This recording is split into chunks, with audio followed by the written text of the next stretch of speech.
মানো এই বিল না মানো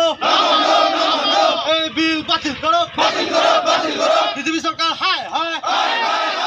আজি সদৌ অসম সংখ্যালঘু ছাত্ৰ ইউনিয়ন চমুকৈ আমচুত কেন্দ্ৰীয় সমিতিৰ নিৰ্দেশক্ৰমে যোৱা 2 তাৰিখত মাজনিশা যি ৱাকফ সংশোধনী বিল গৃহীত কৰিলে এই বিল আমি আমচুৱে কেতিয়াও নামানো কাৰণ আপোনালোকে জানে এই ৱাকফ সম্পত্তি আমাৰ মুছলমানৰ সম্পত্তি আমাৰ এই সম্পত্তিখিনি আমাৰ পূৰ্বপুৰুষসকলে দুখীয়া মানুহৰ কাৰণে থৈ গৈছে এই সম্পত্তি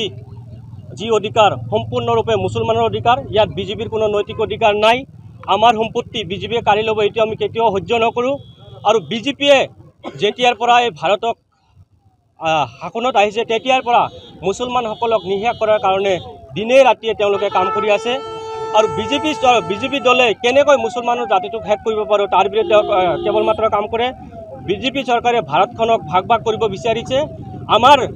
অধিকাৰ আমাৰ লাগিবই কাৰণ এই ৱাকফ সম্পত্তি কেৱল মাত্ৰ আমাৰ মুছলমানৰ অধিকাৰ আছে ইয়াত বিজেপিৰ কোনো নৈতিক অধিকাৰ নাই আৰু যেতিয়ালৈকে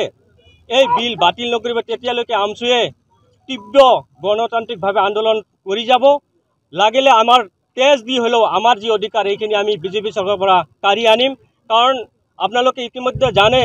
যে বিজেপি চৰকাৰ এনেকুৱা এটা সাম্প্ৰদায়িক চৰকাৰ কেৱল মাত্ৰ হিন্দু মুছলমানৰ নাম লৈ ৰাজনীতি কৰি আছে তেওঁলোকে ভাৰতবৰ্ষৰ কোনো উন্নয়নমূলক কাম কৰা নাই তেওঁলোকে কেৱল মাত্ৰ মুছলমানসকলক শেষ কৰাৰ বাবেহে কাম কৰি উঠি পৰি লাগিছে গতিকে আমি আমচুৱে বিজেপি চৰকাৰক অতি শীঘ্ৰে এই অসাংবিধানিক যি ৱাকফ সংশোধনী বিধেয়ক বিল এইটো অতি শীঘ্ৰে যাতে তেওঁলোকে বাতিল কৰে অন্যথা আমি কিন্তু গোটেই ভাৰতবৰ্ষত মুছলমানসকলে একেলগে ওলাই আহি ভাৰতৰ যি বিজেপি চৰকাৰ তাক আমি উপৰাই পেলাবলৈ বাধ্য হ'ম আৰু তেতিয়া যদি কোনো ধৰণৰ অপ্ৰীতিকৰ ঘটনাৰ সৃষ্টি হয় তাৰ বাবে কেৱল মাত্ৰ দায়ী হ'ব কেন্দ্ৰীয় চৰকাৰ আৰু বিজেপি দল ধন্যবাদ আৰু আমাৰ অহা 9 তাৰিখত এই ৱাকফ সম্পত্তি লৈ আমাৰ গুৱাহাটী চচলত ধৰ্ণা কাৰ্যসূচী আছে তাত আমাৰ সমূহ ইছলাম ধৰ্মী মানুহক বা মুছলমানসকলক লাখে লাখে মুছলমান মানুহ তাত যাতে অংশগ্ৰহণ কৰে তাৰ বাবে আজি আমি এই আপোনালোকৰ মিডিয়াৰ যোগেদি সকলো শ্ৰেণীৰ মানুহক ওলাই আহিবলৈ অনুৰোধ জনালোঁ কাৰণ বিজেপি চৰকাৰক আমি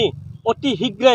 এই তেওঁলোকৰ শাসনৰ পৰা উপৰাই পেলাব লাগে আৰু বিজেপি চৰকাৰ যেতিয়ালৈকে শাসনত থাকিব তেতিয়ালৈকে মুছলমানৰ বাবে বা এই ভাৰতৰ বাবে বহু ক্ষতি কৰক বুলি আমি ভাবোঁ গতিকে বিজেপি চৰকাৰক আমি যেনে তেনে আমি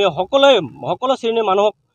অনুৰোধ জনাওঁ যে বিজেপি চৰকাৰ ভাৰতৰ বাবে অতি ভয়ানক বা ক্ষতিকাৰক ধন্যবাদ।